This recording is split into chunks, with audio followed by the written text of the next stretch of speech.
శ్రీమాత్రే నమః.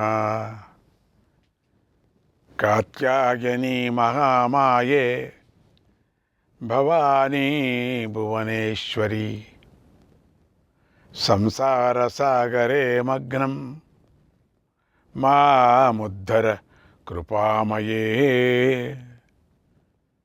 బ్రహ్మ విష్ణు శివారాధ్యే ప్రసాదం జగదంబికే.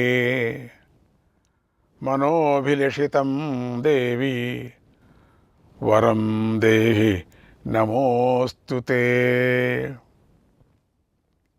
ఈ శ్లోకాన్ని ఎప్పుడూ కూడా దేవీ భాగవతాన్ని వినేటప్పుడు లేదా చదువుకునేటప్పుడు మొదటిగా చెప్పుకోవాలి. చివరిలోనూ చెప్పుకొని శ్రీమాతకు నమస్కారం పెట్టి స్తుతించాలి. ఈ నవరాత్రుల్లో అందరూ శ్రీమాత అని స్మరిస్తూనే ఉండండి. వీలు పడితే రాయండి కూడా, శ్రీమాత అని కూడా రాయవచ్చు. ఎందుకంటే శ్రీమాతను స్మరించటం వల్ల ధనం లభిస్తుంది, స్థలం లభిస్తుంది, భూలాభం కలుగుతుంది, సంపదలు కలుగుతాయి, విజయం దక్కుతుంది, శాంతి లభిస్తుంది, జ్ఞానం లభిస్తుంది, విద్య లభిస్తుంది. అంతటి శ్రీమాతకు సంబంధించిన ఈ దేవీ భాగవత పురాణాన్ని వినటానికి, చదవటానికి కొన్ని నియమాలున్నాయి. వాటిని స్కాంద పురాణంలోని మానసఖండం చెప్పింది. కనుక ఆ నియమాలను మనం తెలుసుకొని ఎంతో భక్తితో శ్రద్ధలతో ఆచరిస్తే అమ్మవారి అనుగ్రహం కలుగుతుంది. వినేవారికి కోరిక ఉంటే తిథి, వారము, మంచి ముహూర్తం చూసుకొని పారాయణం చేయాలి. అలా చేస్తే వారి కోరికలు తీరుతాయి. కోరికలు లేకపోతే నవరాత్రుల్లో 4 రోజులు చేసుకోవచ్చు. అకస్మాత్తు 4 రోజులు చేసుకుంటే చాలు. మంచి ముహూర్తం చూసుకొని మిగతా నెలలోనూ చేసుకోవచ్చు కూడా. అమ్మ చరిత్రను వినటం అనేది నవాహ యజ్ఞం 9 రోజులు శ్రవణం చేయాలి. ఈ 9 రోజుల్లో అందరూ దేవీ భక్తులై ఉండాలి. దానం చేసే బుద్ధిని కలిగి ఉండాలి. సేవ చేయటంలో ఆసక్తి కలిగి ఉండాలి. చుట్టుప్రక్కల గ్రామాలకు వెళ్ళి అక్కడ కూడా గ్రామాలకు వెళ్ళి, అయ్యా దేవీ భాగవత ప్రవచనం జరుగుతోంది కనుక వినటానికి రండి, అమ్మవారిని పూజించండి, దేవీ భాగవతాన్ని అందరూ వినవచ్చు, ఇదొక అమృతం వంటిది. కోరికలు కలవారు వినవచ్చు, కోరికలు లేనివారు కూడా వినవచ్చు అని చెప్తూ ఉండాల.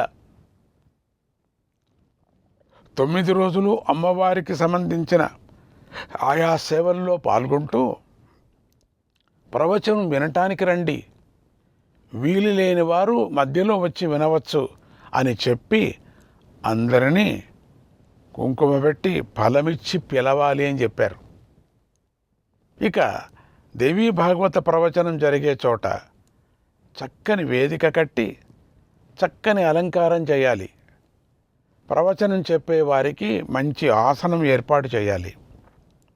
ఆయన తూర్పు ముఖంగా కానీ లేక ఉత్తరముఖంగా కానీ కూర్చొని ప్రవచనం చెప్పాలి.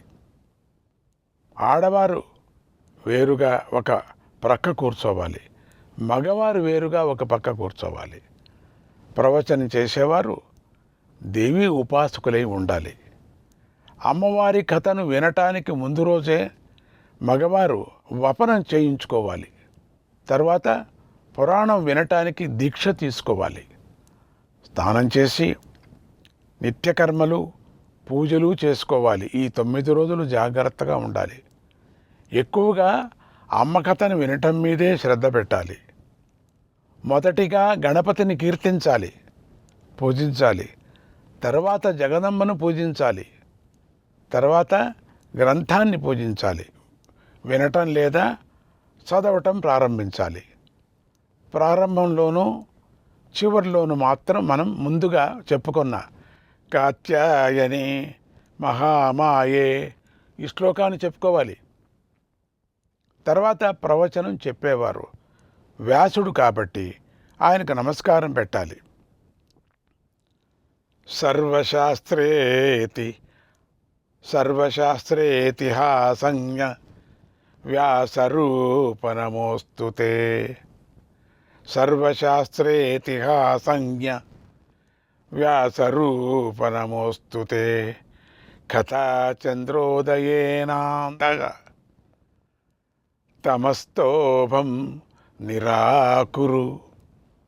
సర్వశాస్త్రాలు ఇతిహాసాలు తెలిసినవాడా వ్యాసరూప, కథ అనే చంద్రుణ్ణి ఉదయింపజేసి మా అంతరంగాల్లో ఉన్న చీకటిని తొలగించు అని ప్రార్థిస్తూ నమస్కారం పెట్టాలి. ఇలా 9 రోజులు నియమంగా చేయాలి. లౌకిక వ్యవహారాలన్నీ విడిచిపెట్టి అమ్మకథను శ్రద్ధగా శ్రవణం చేయాలి. అప్పుడే 4 పురుషార్థాలు లభిస్తాయి. ఈ 9 రోజులు కేవలం సాత్వికమైన ఆహారాన్నే తినాలి. అది కూడా చాలా స్వల్పంగానే తినాలి. ఒక పూట మాత్రమే భోజనం చేయాలి. ముఖ్యంగా ఈ 9 రోజులు అందరూ కఠినంగా బ్రహ్మచర్యం పాటిస్తూ నేల మీదే పడుకోవాలి. సత్యాన్నే మాట్లాడుతూ ఉండాలి. ఇంద్రియ నిగ్రహం కలిగి ఉండాలి. ఈ నవరాత్రుల్లో తినగూడని పదార్థాలు కొన్ని ఉన్నాయి, కొన్ని కాయగూరలు ఉన్నాయి. వాటిని తెలుసుకొని ఆరోగ్యాన్ని దృష్టిలో ఉంచుకొని ఇంద్రియ నిగ్రహాన్ని దృష్టిలో ఉంచుకొని విడిచిపెట్టాలి. మద్య మాంసాలు అయితే పూర్తిగా విడిచిపెట్టాలి. ఈ 10 రోజులు కామము, క్రోధము మొదలైన 6 శత్రువులకు దూరంగా ఉండాలి. చెడ్డవారితో మాట్లాడకూడదు. మంచివారిని తిట్టకూడదు. వీలైనంత వరకు ఈ 9 రోజులు అందరూ మౌనం పాటిస్తూనే మంచిది. మౌనమే పాటించాల. చక్కని గుణాలు కలిగి చక్కగా నడుచుకోవాలి. పవిత్రంగా ఉండాలి. దయ కలిగి ఉండాలి. మితంగా మాట్లాడాలి.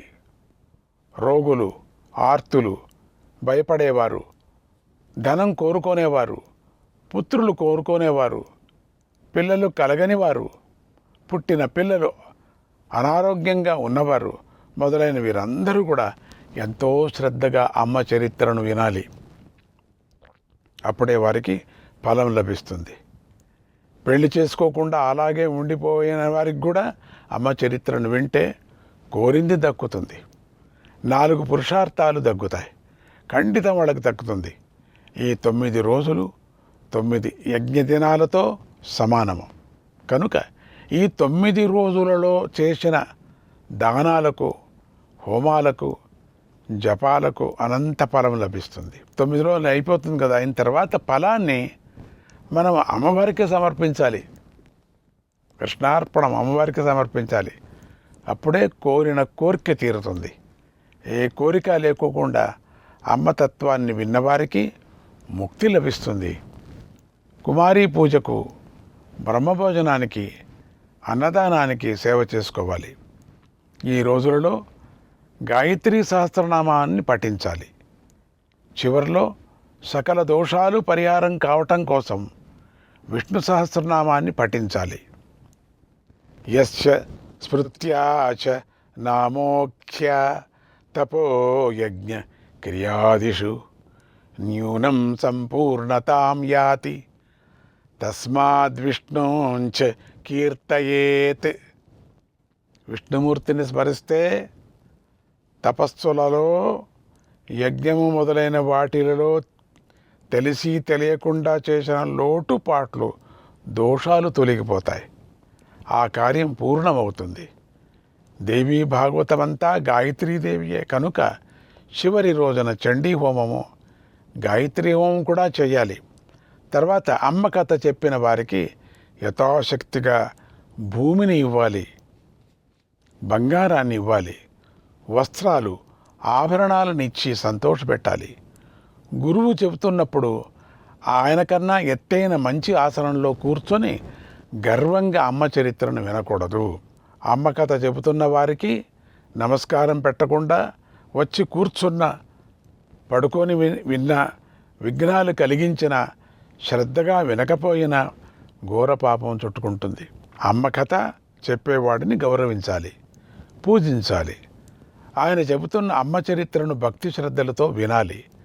ఆయనకు శక్తి కొద్దీ పండు ఇవ్వాలి, ధనాన్ని ఇవ్వాలి. అలా పూజించి సత్కరించిన వారికి వైకుంఠలోకం దక్కుతుంది అని ఈ నియమాలను స్కాంద పురాణం చెప్పింది. కనుక వీటిని పాటించండి.